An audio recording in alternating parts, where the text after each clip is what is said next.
Welcome back to Revise and Resubmit, the podcast that takes, those really dense academic papers and makes them surprisingly interesting. I'm Pavlov. And I'm Nikita. Have you ever found yourself right in the middle of a really complex team project? Maybe something like co-developing new software and hardware at the same time. Yeah, that sounds tricky. And you've got these two highly specialized people, maybe working from completely different places, different time zones even. Right, distributed teams. Very common now. And there's no huge contract spelling out every single tiny thing that might go wrong, No boss constantly checking in. Yeah, no micromanaging possible, really. So what is it that actually keeps them putting in their best work consistently and coordinating well, especially when things get tough or, totally unexpected? That's the core question, isn't it? What stops one person from kind of slacking off or maybe taking advantage of the other person's hard work and unique skills? You might think it's just, they trust each other. Or maybe there are some formal company rules somewhere. But the thinking we're looking at today suggests it's something, quieter, more subtle, something we often do without even thinking about it. It's a genuinely fascinating area, and it's something modern organizations are really wrestling with all the time. We've definitely shifted away from those routine, predictable tasks, more into this era of, high uncertainty. And you absolutely need spontaneous, fluid teamwork. Right. Things just pop up. Exactly. Yeah. And in those kinds of dynamic situations, the old ways like constant monitoring or just, issuing commands from the top down, they just don't work as well. They're less effective. That new normal, you mentioned all this uncertainty and need for quick collaboration. It sounds like it makes the old challenges even harder to deal with. It does. It really does. So to really get a handle on what's happening and what's maybe different now, we're going to unpack some incredible ideas from a rigorously peer-reviewed article. It's called The Social Contract in Miniature, How Virtual Bargaining Supports Team Production. And this paper, it was published in the Academy of Management Review. Now, for those of you maybe just starting your research journey, you should know AMR is absolutely top tier. It's recognized globally, really at the forefront of management research. You might see academics mention rankings like FT50 or UTD-24. Right, I've seen those codes. Yeah, they're basically shorthand for saying it's in that elite group of journals. Yeah. Really high impact. And the brilliant researchers behind this paper are Professor Hossam Zeitoun from the University of Warwick, Professor Tigran Melkonyan at the University of Alabama, Yep. and Professor Nick Chater, who's also at the University of Warwick. And actually, speaking of Professor Zeitoun, a quick personal note here. Our producer, Mayukh, Oh, yeah. he wanted to extend a special thank you. He was actually mentored by Professor Zeitoun during the AMR Bridge Reviewer program. That's fantastic. Yeah, and he apparently had the pleasure of meeting him at the graduation ceremony for that program, which was at the Academy Management annual meeting in Copenhagen, just back in 2025. Wow, small world. And a great connection to the research we're discussing. Definitely. It highlights that mentorship aspect in academia. So coming back to the paper for you, the listener, especially if you're kind of new to academic research or just starting out. Right. This discussion, we hope, will offer a fresh way to look at collaboration, at effort, and how organizations really work beyond just the org charts. It's about understanding those unspoken agreements, isn't it? The ones that really shape our working lives. Exactly. And how you might apply these insights to your own teamwork, your own collaborations. Okay, so if we're talking team challenges, we probably need to start with some basics. How did people traditionally think about these problems in economics? Right. So to understand the problem space, you kind of look back at traditional economic theories, like the really influential work by Alkian and Demset's people, often just call them AD. AD, got it. Their team production theory. They flagged key issues like shirking, which basically means not putting in your full effort, holding back. Okay, shirking. Makes sense. And also, hold up.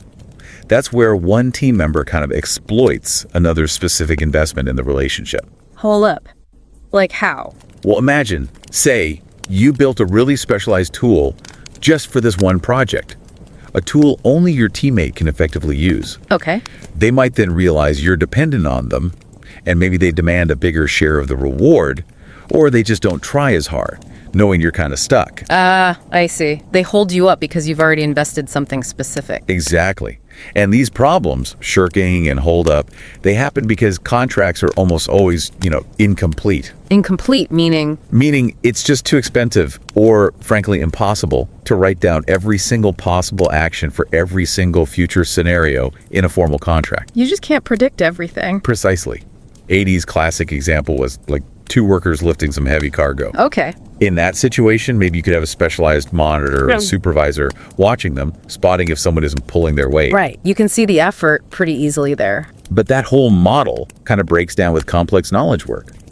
Think back to our hardware designer and software programmer. Yeah, working remotely. How do you monitor the quality of complex code or, an intricate circuit design remotely in real time? It's much, much harder, often impossible. So the old solutions don't really apply. Exactly.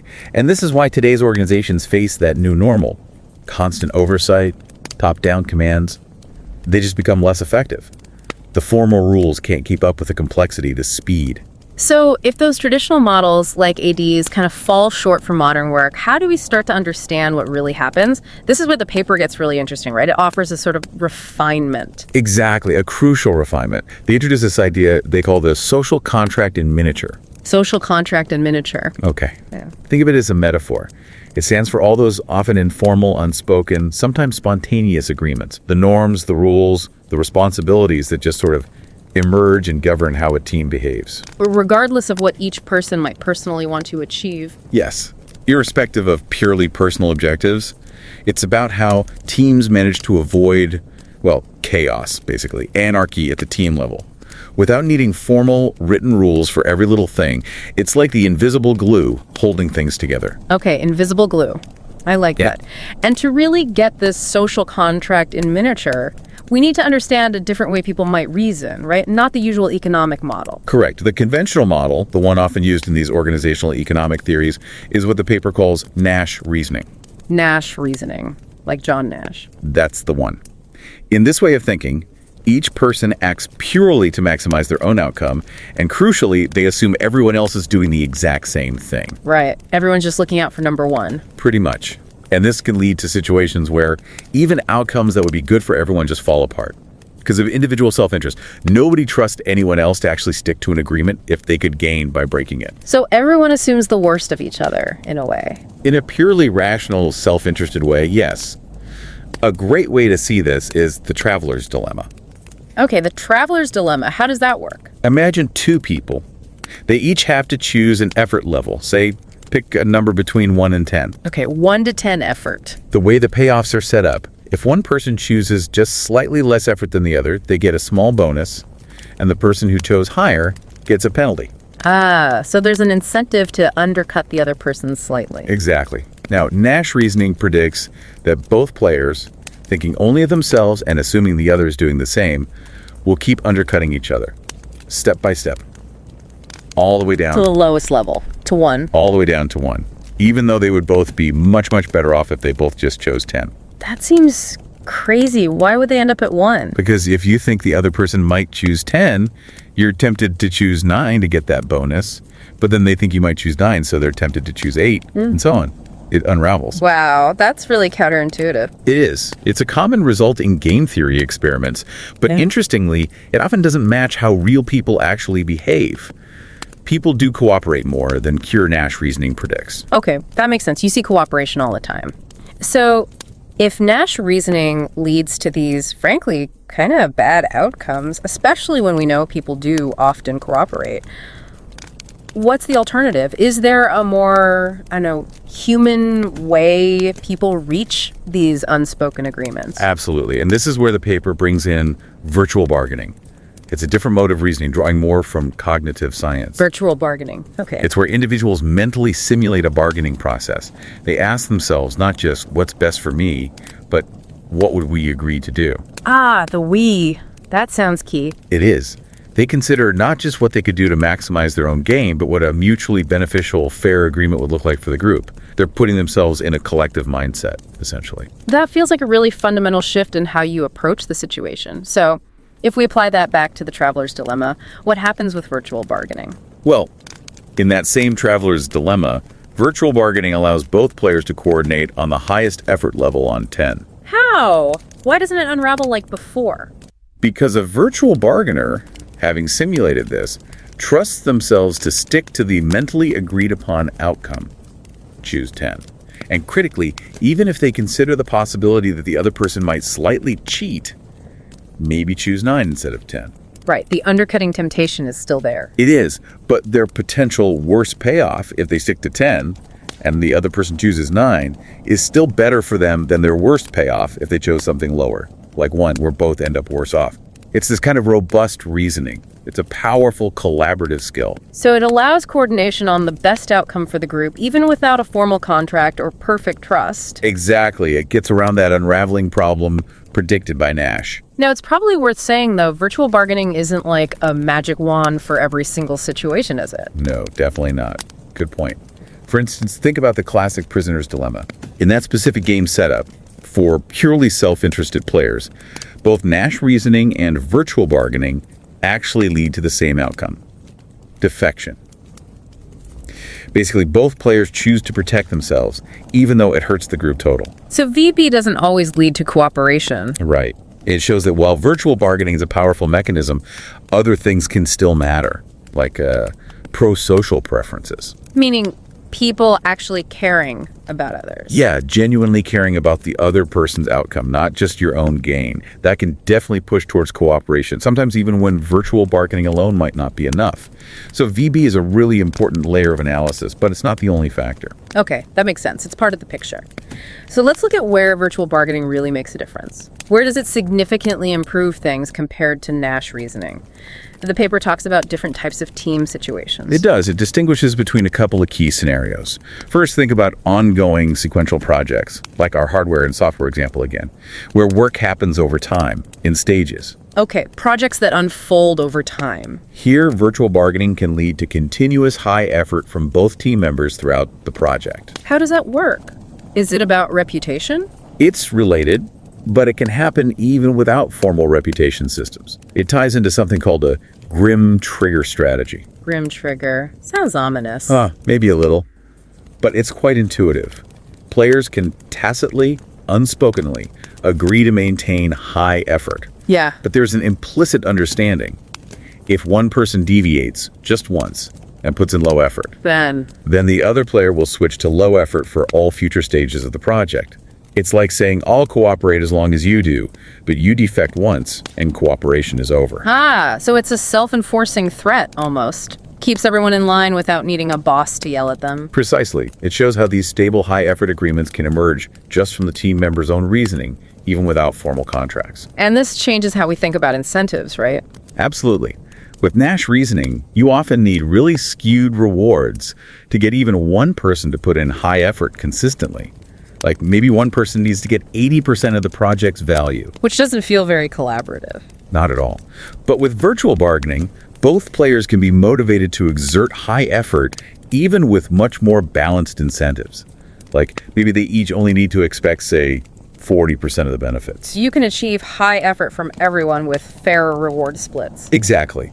Which is huge for fostering truly collaborative environments where everyone feels invested, not just relying on one star player.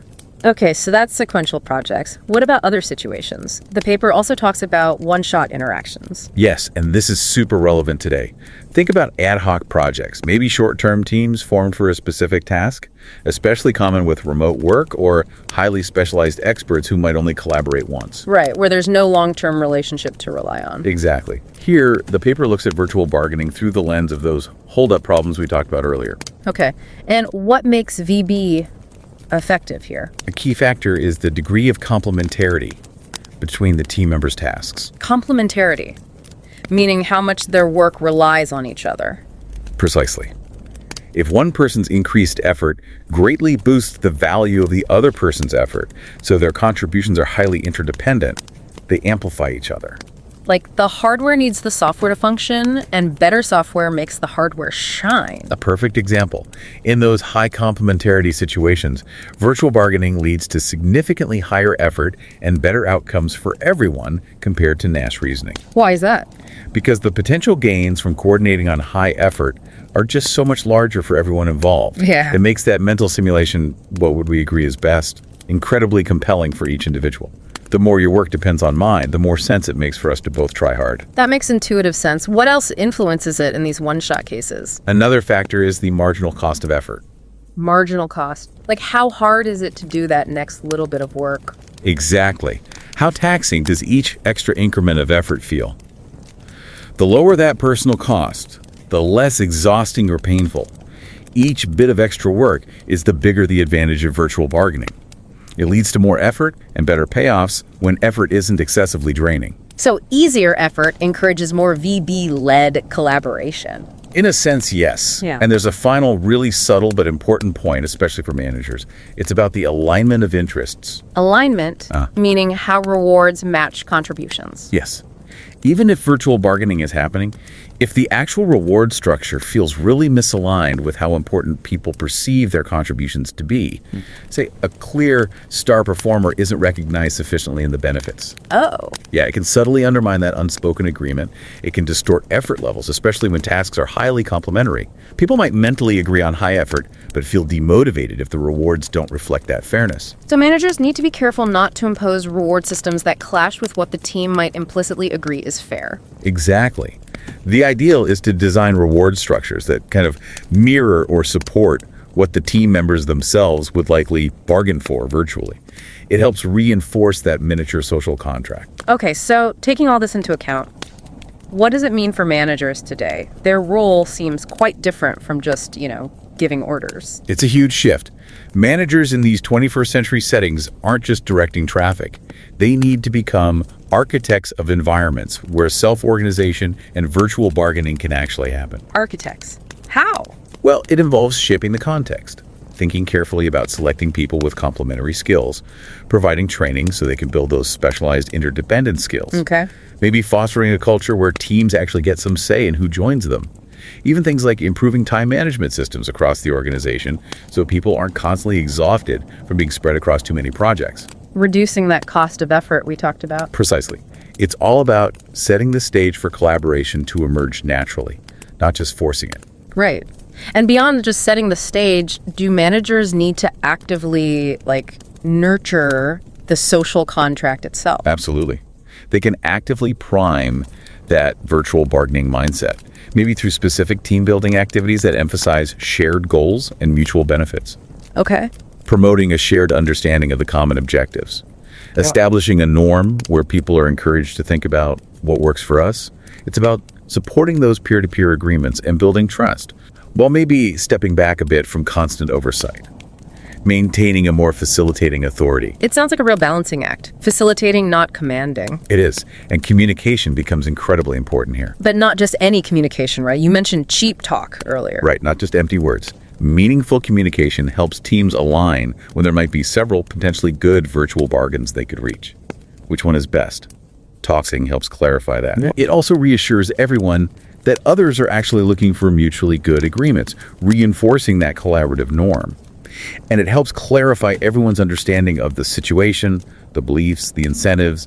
It lubricates the whole virtual bargaining process. Creates that shared understanding needed for VB. Exactly. Now, for people listening who are maybe starting their own research, this all sounds fascinating, but maybe a bit abstract. How do researchers actually study something like virtual bargaining? Can you measure it? That's a great question. And yes, the paper offers some really concrete ideas for empirical research. It's not just theory. Okay, like what? Well, first, measuring team performance. You need to go beyond just simple output metrics. Look at richer measures, maybe expert ratings of the work quality, actual sales figures if applicable, or even the quality and impact of patents generated by a team. So broader measures of success. Right. And then how do you actually see or elicit virtual bargaining? Yeah, how do you know it's happening? Researchers can design scenarios or lab games where the predictions of Nash reasoning and virtual bargaining are different. Then you observe the choices people make. See which path they follow. Exactly. And you can go further. You can actually ask them why they made that choice. Ask them to explain their reasoning. That gives you insight into their thinking mode. Are they focused on me or we? Looking at the process, not just the outcome. Yes. You can even study situations where people get to choose which kind of team environment they join. Maybe some environments are set up to encourage VB more than others. Do people self-select? Do those teams perform better? That's clever. And what about isolating the effect? If you're doing experiments, how do you make sure it's really VB you're seeing and not just, say, people being nice because they'll work together again? Good point. Lab experiments are great for this. You can actually try to manipulate the reasoning mode directly, maybe through team building exercises designed to prime that collaborative "what would we do?" thinking right before they play a game. Or using cognitive tasks that subtly mimic the mental simulation involved in VB. And crucially, researchers can focus studies on those one-shot interactions we talked about. Where they only play once. Exactly. If the team only interacts once, you can largely rule out effects like long-term reputation or the shadow of future interactions. That helps you isolate the impact of virtual bargaining itself in that moment. Okay, that makes a lot of sense for research design. So we've talked about how powerful VB can be and how to study it, but are there times it just doesn't work, limits to it? Oh, absolutely. It's not a universal fix. The paper is clear about important boundary conditions, things that need to be in place for it to work well. Okay, like what? First, individuals need the ability to actually do the simulation. They need to be able and willing to take the other person's perspective. Think of concepts like social mindfulness or just basic reasonableness. So you need some capacity for empathy or perspective taking. Yes. And, importantly, they also need to trust themselves to follow through on the commitments they mentally make during that simulation. If you can't accurately simulate or you don't trust your own resolve to stick to the deal, the whole thing falters. Right. The internal simulation has to be credible to yourself. What else? The second big pillar is shared common ground. Common ground? Yes. Like shared knowledge? Yes. Shared knowledge, maybe shared history, a shared understanding of the context, the norms, the goals. Team members need enough common ground to be able to alight on the same bargain, as the paper puts it. To mentally arrive at the same unspoken agreement. Exactly. If there isn't enough shared understanding, different people might simulate different best deals and they won't coordinate. Think about merging two departments or two whole companies. Yeah, culture clashes. Right. That often creates huge challenges for collaboration initially because the shared common ground is missing. It takes time and real effort to build that new common understanding before something like virtual bargaining can really take hold and work effectively. Without it, reaching that miniature social contract is just much, much harder. That really underscores the importance of integration efforts beyond just changing the org chart. Absolutely. It's about building that shared mental space. So we've covered a lot of ground here, exploring this fascinating idea of virtual bargaining. We have. And just before we wrap up, remember that producer's note? About Mayukh and Professor Zeitoun. Yeah.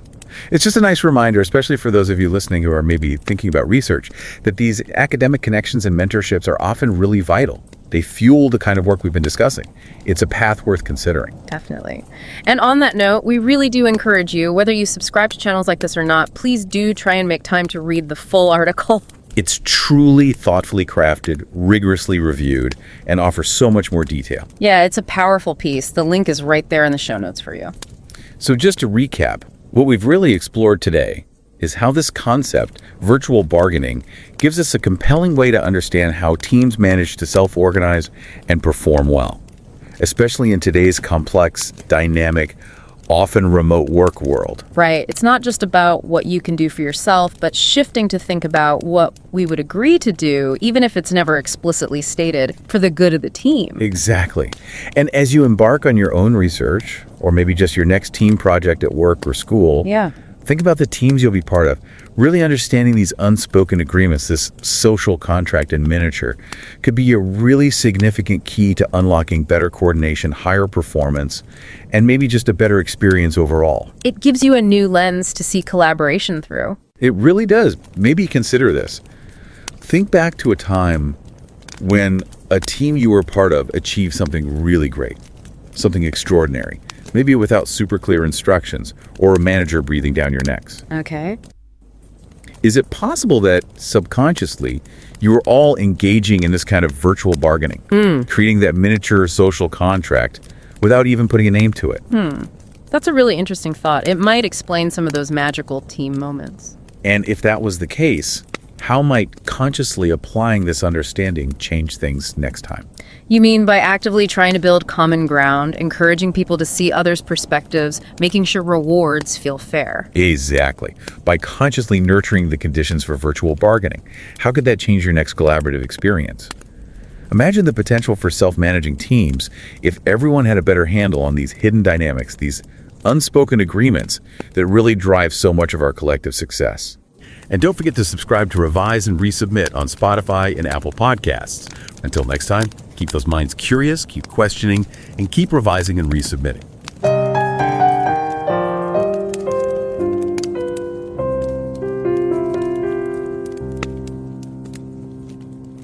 Revise and রিসাবমিটে স্বাগতম।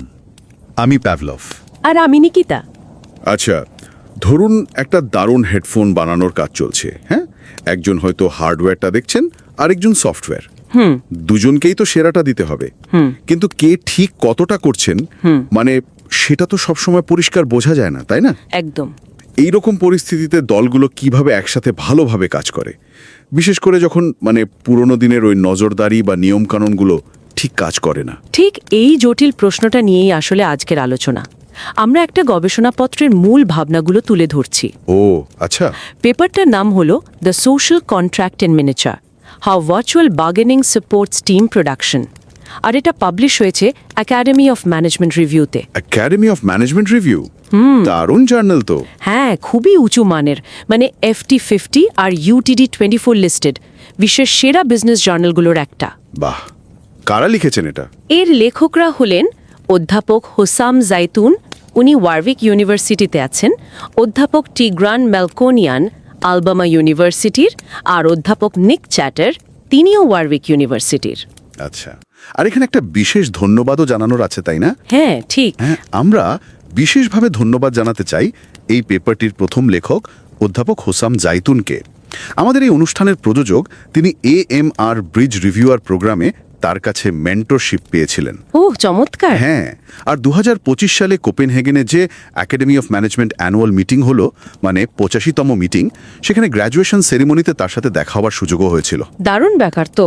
আর যারা শুনছেন তাদের জন্যও বলি। হ্যাঁ, বলুন। মানে আপনারা এই চ্যানেল সাবস্ক্রাইব করুন বা নাই করুন সেটা বড় কথা নয়, কিন্তু সময় করে এই পেপারটা একটু পড়ে দেখতে পারেন। খুবই সুচিন্তিত আর মানে কঠোরভাবে পিয়ার রিভিউ করা একটা কাজ। লিঙ্কটা আমরা শো নোটসে দিয়ে দেব। যারা গবেষণা শুরু করছেন বা করতে চলেছেন তাদের জন্য এটা খুব ইন্টারেস্টিং হতে পারে। একদম। আচ্ছা, তাহলে মূল আলোচনায় ফেরা যাক। ওই যে সমস্যাটার কথা বলছিলাম, মানে দলবদ্ধ কাজে ফাঁকি দেওয়া বা ফ্রি রাইডিং, যখন বোঝা যায় না কার কি কন্ট্রিবিউশন। হ্যাঁ, আলচিয়ান আর ডেমসেচ তো অনেক আগেই একটা সলিউশন দিয়েছিলেন এর, তাই না? একজন স্পেশাল মনিটর বা পর্যবেক্ষক রাখার কথা বলেছিলেন তারা। হ্যাঁ, বলেছিলেন। কিন্তু আজকের দিনের অনেক কাজে, ধরুন সফটওয়্যার ডেভেলপমেন্ট বা অন্য কোনো সৃজনশীল প্রজেক্টে, এই সমাধানটা ঠিক খাটে না। কেন? মানে কি অসুবিধে? দেখুন, কাজের ধরন খুব দ্রুত পাল্টায়। আগে থেকে সব ঠিক করে রাখা কঠিন। আর কার জ্ঞান বা দক্ষতা কতটা কাজে লাগছে সেটা বাইরে থেকে একজন মনিটরের পক্ষে বোঝা প্রায় অসম্ভব। ঠিক। এখানেই পেপারটা একটা নতুন ধারণার কথা বলছে। তারা বলছেন ক্ষুদ্র পরিসরে সামাজিক চুক্তি বা সোশ্যাল কন্ট্রাক্ট ইন মিনিয়েচার। ক্ষুদ্র পরিসরে সামাজিক চুক্তি ব্যাপারটা কি? এটা কি হবসের ওই সামাজিক চুক্তির মতো কিছু? কিছুটা মিল তো আছেই। মানে সমাজে যেমন বিশৃঙ্খলা এড়াতে কিছু নিয়ম বা চুক্তির দরকার হয়, তেমনি একটা দলের ভেতরেও ঠিকভাবে কাজ চালানোর জন্য কিছু মানে অলিখিত বোঝাপড়া বা চুক্তি তৈরি হতে পারে। তবে মূল ফোকাসটা একটু অন্য জায়গায়। কোথায়? মূল বিষয়টা হলো চিন্তার পদ্ধতির পার্থক্য। দেখুন, একটা রাস্তা হলো ন্যাশ রিজনিং। ন্যাশ রিজনিং মানে জন ন্যাশের নামে? হ্যাঁ, এটা খুব ব্যক্তিকেন্দ্রিক। প্রত্যেকে শুধু ভাবে অন্যরা যাই করুক আমার জন্য সেরাটা কি হবে। আচ্ছা। অ্যালচিয়ান ডেমসার্চের তত্ত্বটা কিন্তু এই যুক্তির ওপরই দাঁড়িয়ে। আচ্ছা। আর অন্য পদ্ধতিটা? অন্যটা হলো ভার্চুয়াল বার্গেনিং। এটা অনেক বেশি সহযোগিতামূলক।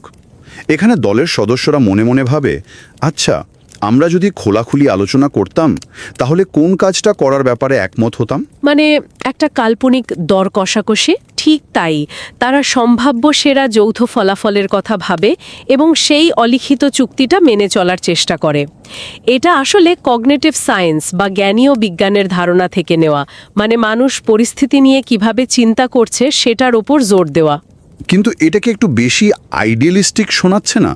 মানুষ কি সত্যিই সবসময় এতটা সহযোগিতার কথা ভাবে, নিজের স্বার্থের চেয়েও বেশি? এটা খুব ভালো প্রশ্ন।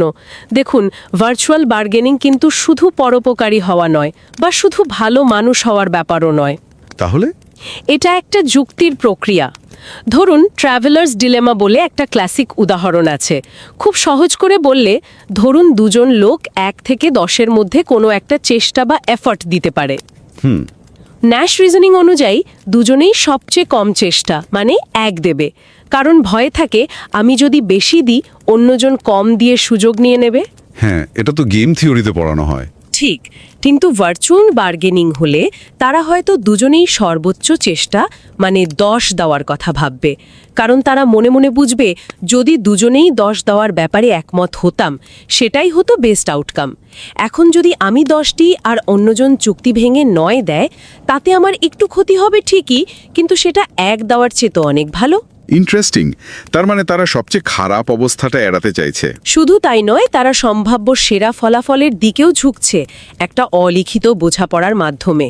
আর মজার ব্যাপার হলো, বিভিন্ন এক্সপেরিমেন্টে দেখা গেছে মানুষ প্রায়শই এই ভার্চুয়াল বার্গেনিং ব্যবহার করে কোঅপারেট করে। তার মানে এর জন্য লম্বা সময়ের সম্পর্ক বা বারবার একসাথে কাজ করার দরকার নেই, মানে রিলেশনাল কন্ট্রাক্টের মতো। না, এখানেই মূল পার্থক্য। রিলেশনাল কন্ট্রাক্ট কাজ করে ভবিষ্যতের সম্পর্কের ভরসায়, যেটাকে বলে শ্যাডো অফ দ্য ফিউচার। হ্যাঁ, কিন্তু ভার্চুয়াল বার্গেনিং একবারের ইন্টারঅ্যাকশনেও কাজ করতে পারে, কারণ এটা নির্ভর করছে মানুষ পরিস্থিতিটা কিভাবে ভাবছে তার ওপর। বারবার দেখা হওয়া বা ভবিষ্যতের ওপর নয়, এটা চিন্তার পদ্ধতি নিয়ে। তাহলে যারা গবেষণা শুরু করছেন বা ধরুন যারা টিম ম্যানেজ করছেন, তাদের জন্য এখান থেকে কি নেওয়ার আছে? মূল কথাটা হলো, দলের পারফরমেন্স শুধু বাইরে থেকে চাপ দিয়ে বা পুরস্কার দেখিয়েই ভালো করা যায় না। দলের সদস্যরা একে অপরের সাথে কিভাবে কাজ করা উচিত বলে মনে করে বা চিন্তা করে, সেটাও খুব গুরুত্বপূর্ণ। আর এই চিন্তাভাবনা কখন বেশি কাজে দেয়?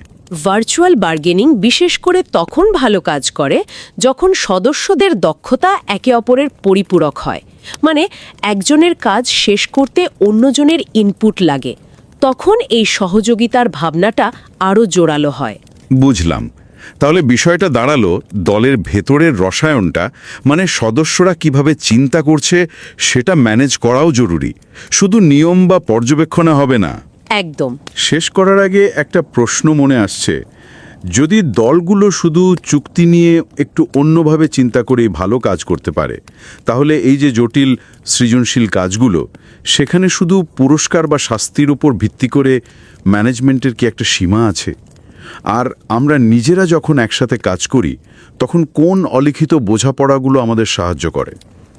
ভাবার মতো বিষয় কিন্তু।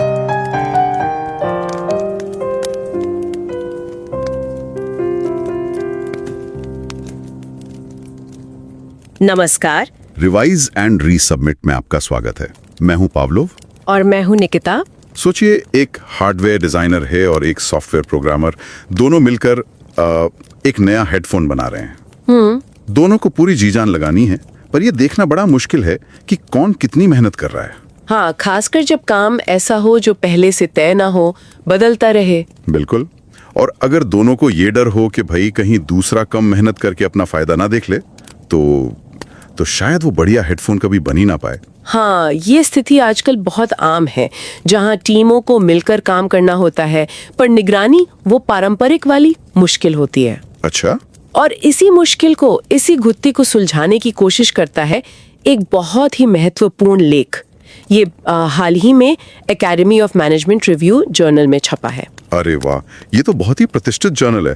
FT50 और UTD24 लिस्ट में शामिल है ना? जी हाँ, बिल्कुल। अकादमिक जगत में इसका बहुत ऊंचा स्थान है। तो ये लेख किसने लिखा है? इसके लेखक हैं वॉरिक विश्वविद्यालय से प्रोफेसर होसाम जैतून और प्रोफेसर निक चैटर, और अल्बामा यूनिवर्सिटी से प्रोफेसर टिग्रान मेलकोनियन। अच्छा, और यहाँ हम प्रोफेसर होसाम जैतून का खास तौर पर शुक्रिया अदा करना चाहेंगे। बिल्कुल। उन्होंने इस चर्चा के जो निर्माता हैं उनको AMR ब्रिज रिव्यूअर प्रोग्राम के दौरान काफ़ी मार्गदर्शन दिया था, और उनसे 2025 में कोपनहेगन में हुई 85th एकेडमी ऑफ मैनेजमेंट वार्षिक बैठक में ब्रिज रिव्यूअर ग्रेजुएशन समारोह के दौरान मुलाकात भी हुई। ये तो बहुत बढ़िया बात है। हाँ, तो हम सभी सुनने वालों से ये आग्रह करते हैं कि चाहे वो इस चैनल को सब्सक्राइब करें या ना करें, प्लीज इस लेख को पढ़ने के लिए समय जरूर निकालें, बहुत विचार करके लिखा गया है। लिंक आपको शो नोट्स में मिल जाएगा। हाँ बिल्कुल, और ये जो हमारी आज की बातचीत है ये खास तौर पर उन लोगों के लिए उपयोगी हो सकती है जो अकादमिक रिसर्च की दुनिया में नए हैं, अपनी यात्रा शुरू कर रहे हैं। उदाहरण से कुछ अंदाजा तो लगा, पर और विस्तार से बताइए। देखिए, मूल समस्या यही है कि आजकल की टीमें खासकर जो ज्ञान आधारित काम करती हैं, जहाँ अनिश्चितता ज्यादा होती है, माहौल बदलता रहता है, वो मिलकर प्रभावी ढंग से कैसे काम करें। अच्छा। क्योंकि जो पुराने तरीके हैं, जैसे किसी का लगातार नजर रखना, मॉनिटरिंग करना, वो यहाँ उतने कारगर नहीं होते। हाँ, सॉफ्टवेयर डेवलपर क्या सोच रहा है, ये मैनेजर कैसे दिखेगा हर पल। बिल्कुल, और इसी वजह से काम चोरी यानी शर्किंग या फिर अवरोधन, मतलब एक दूसरे के काम में रुकावट डालना, ऐसी दिक्कतें खड़ी हो जाती हैं। तो पहले इस बारे में क्या सोचा जाता था, कोई पुराना नजरिया? हाँ, एक काफी प्रभावशाली सिद्धांत था अल्चियन और डेमसिट्स का, AD थ्योरी कहते हैं। AD theory, okay. उनका कहना था कि टीम में एक विशेष मॉनिटर होना चाहिए, मतलब एक बॉस या सुपरवाइजर जिसका काम ही यही हो कि वो सबकी मेहनत पर नजर रखे और टीम को कंट्रोल करे। अच्छा, एक तरह से सेंट्रलाइज्ड कंट्रोल। हाँ, कुछ वैसा ही। लेकिन ये नया लेख कुछ अलग कह रहा है। जी हाँ, ये लेख एक बिल्कुल अलग नजरिया पेश करता है।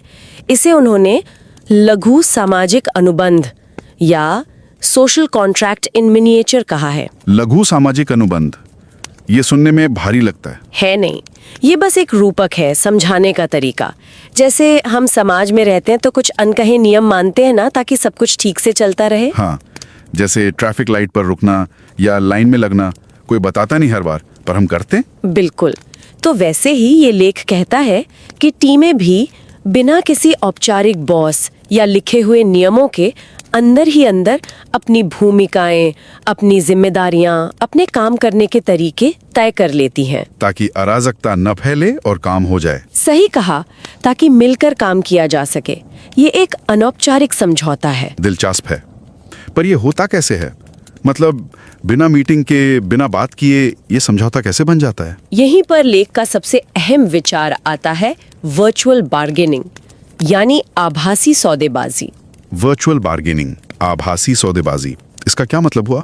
इसका मतलब है कि टीम के सदस्य भले ही वो आपस में इस बारे में खुलकर बात न कर रहे हों, वो मन ही मन ये सोचते हैं, ये गणना करते हैं कि अगर हम सब मिलकर एक समझौता करते तो वो क्या होता जो सबके लिए ठीक रहता। अच्छा, मतलब एक मानसिक सिमुलेशन जैसा। हाँ बिल्कुल, एक तरह का क्या होता अगर वाला विचार। अगर हम सब एक साथ बैठते और तय करते तो हम किस बात पर सहमत होते, और फिर वो उसी काल्पनिक समझौते के हिसाब से काम करने लगते हैं। ये तो पारंपरिक आर्थिक सोच से काफी अलग है ना? वो जो नैश तर्क वगैरह होता है। हाँ बिल्कुल अलग है। पारंपरिक आर्थिक सिद्धांत जैसे नैश तर्क, वो ये मानकर चलता है कि हर इंसान सिर्फ और सिर्फ अपने व्यक्तिगत लाभ के बारे में सोचता है, मेरे लिए सबसे अच्छा क्या है, मेरे लिए क्या बेस्ट है। हाँ, और अक्सर इस चक्कर में सहयोग पीछे छूट जाता है। लेकिन वर्चुअल बार्गेनिंग में लोग सिर्फ अपने फायदे से आगे सोचते हैं। वो एक सामूहिक कोऑपरेटिव नतीजे की कल्पना करते हैं। क्या इसका कोई उदाहरण है इसे समझने के लिए? हाँ, लेख में ट्रैवलर्स डिलेमा खेल का उदाहरण दिया गया है। Travellers dilemma? हाँ, मान लीजिए दो लोग हैं, दोनों को 1 से 10 के बीच कोई एक नंबर चुनना है। इनाम क्या मिलेगा? दोनों ने जो नंबर चुने उनमें से जो छोटा नंबर होगा उतने पॉइंट दोनों को मिलेंगे। ठीक है, छोटा वाला नंबर ही मिलेगा दोनों को। हाँ, पर एक पेच है, जिसने कम नंबर चुना उसे 2 पॉइंट का बोनस मिलेगा, और जिसने ज्यादा चुना उसे 2 पॉइंट का नुकसान, पेनल्टी। अच्छा, तो कम चुनने वाले को फायदा है। हाँ, अब अगर नैश तर्क से सोचें तो हर कोई सोचेगा अगर मैं 10 चुनूं और दूसरा 9 चुन ले तो मुझे 9 - 2 यानी 7 मिलेंगे, और उसे 9 + 2 यानी 11। मेरा तो नुकसान हो गया। हाँ, तो वो 10 नहीं चुनेगा। सही, वो सोचेगा शायद 9 चुनना बेहतर है, पर फिर सोचेगा अगर मैंने 9 चुना और दूसरे ने 8 चुन लिया तो। ये सोचते सोचते दोनों सबसे कम नंबर यानी 1 पर पहुंच जाएंगे। नतीजा, दोनों को सिर्फ 1 पॉइंट मिलेगा। अरे, मतलब सबसे खराब नतीजा। हाँ, नैश तर्क के हिसाब से यही संतुलन है। लेकिन वर्चुअल बार्गेनिंग में वो लोग सोच सकते हैं, देखो अगर हम दोनों 10 चुने तो दोनों को 10-10 मिलेंगे, ये सबसे अच्छा है। हाँ, ये रिस्क है कि कोई एक धोखा देके 9 चुन ले। मान लीजिए एक ने 10 चुना और दूसरे ने 9, तो 10 वाले को क्या मिलेगा? 9 छोटा नंबर -2 पेनल्टी यानी 7 पॉइंट। हाँ, और 9 वाले को 9 + 2 बोनस यानी 11। पर बात यह है कि 10 वाले को जो 7 मिले वो भी एक चुनने से तो कहीं बेहतर है ना। हाँ, 1 से तो 7 बहुत ज्यादा है। बिल्कुल, इसलिए वर्चुअल बार्गेनिंग के जरिए वो मानसिक रूप से उच्चतम प्रयास यानी 10 चुनने पर सहमत हो सकते हैं। वो ये समझते हैं कि थोड़ा जोखिम उठाने पर भी सबके लिए नतीजा बेहतर हो सकता है। ये तो बहुत दिलचस्प है। तो ये वर्चुअल बार्गेनिंग, ये आभासी सौदेबाजी, ये कब ज्यादा असरदार होती है?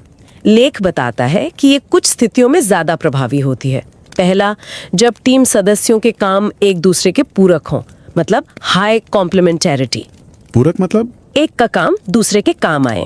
हाँ, जैसे हार्डवेयर डिजाइनर और सॉफ्टवेयर प्रोग्रामर का उदाहरण हमने लिया था। एक के बिना दूसरे का काम अधूरा है, उनका काम जुड़ा हुआ है। अच्छा। और दूसरा, जब ज्यादा मेहनत करने की जो लागत है वो कम हो, लो मार्जिनल कॉस्ट ऑफ एफर्ट, मतलब थोड़ी और कोशिश करने में बहुत ज्यादा कष्ट ना हो। और तीसरा, जब सदस्यों के हित आपस में मिलते हों, इंटरेस्ट अलाइनमेंट, जब सबको लगे कि टीम की सफलता ही उनकी सफलता है। समझ गया। तो अगर टीम का लक्ष्य साफ हो और सबको इससे फायदा दिखे तो ये वर्चुअल बार्गेनिंग आसान हो जाती है। बिल्कुल। और ये तरीका न सिर्फ उन टीमों में काम करता है जहां सब एक साथ काम करते हैं, बल्कि वहां भी जहां काम क्रम से होता है, एक के बाद एक। खासकर बदलते माहौल में ये बहुत उपयोगी है। तो इसका मतलब प्रबंधकों, मैनेजर्स के लिए क्या है? उनकी भूमिका कैसे बदलती है? हाँ, ये बहुत महत्वपूर्ण सवाल है। मैनेजर्स की भूमिका अब सिर्फ ऊपर से निगरानी करने या हुक्म देने की नहीं रह जाती। तो फिर क्या है?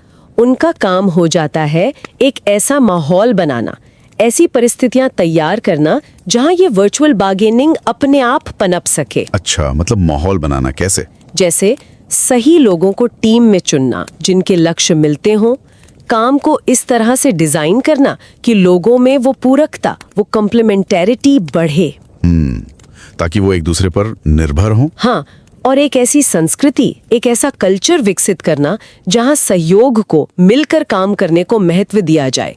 उन्हें सोचना होगा कि मैं टीम को कैसे सक्षम बनाऊं कि वो खुद ही सबसे अच्छा तरीका ढूंढ ले। तो कंट्रोल करने के बजाय सुविधा देना, इनेबल करना।